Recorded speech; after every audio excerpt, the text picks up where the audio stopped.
por cuando estaban las bolas. Vamos a ver. No, grabamos a mi coño. Ya, pero primero Esto estaba así. Vamos a ver. Trucos básicos para trucar. tocar un futbolín. 1, 2, 3, 4, 5. Cogemos el dedo 1. Colocamos el dedo en el botón este que parece una polla acojonante. Presionamos, vemos que no avanza. Bueno. Pie izquierdo, pie derecho. El pie izquierdo, no jodas, está ahí el formador. No, bien. Pie izquierdo no le damos porque es muy difícil, no sabes, yo no le doy. Bueno, pues vamos con el pie derecho. ¿Dónde darle?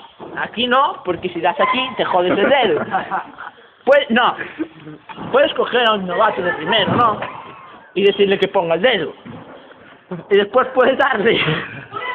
Puedes darle de coña o puedes darle queriendo si te cae muy mal. Por ejemplo, aquel gordo que está allí, vamos a ponerle el zoom. Zoom, zoom, zoom, zoom, zoom, zoom, zoom. Aquel gordo, el de rosa, pues ese tiene la mano jodida por mí. Bueno, vamos a quitar el zoom y así me veis mejor. Ya está. ¿Entendéis, no?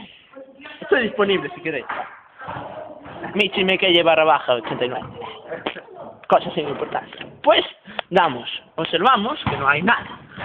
Absolutamente nada. Presionamos, estiramos, si es que no, viene el chisolín. Don Francisco. No, vale. Y le damos. Fuerte. ¿Lo ves? Ahora va. Observa aquí, Loris. ¡Cámara! Acción. No.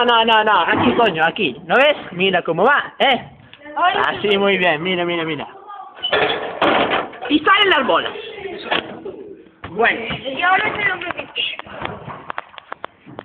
Bueno, esto es la lección de hoy. Mañana vemos cómo se pone un condón.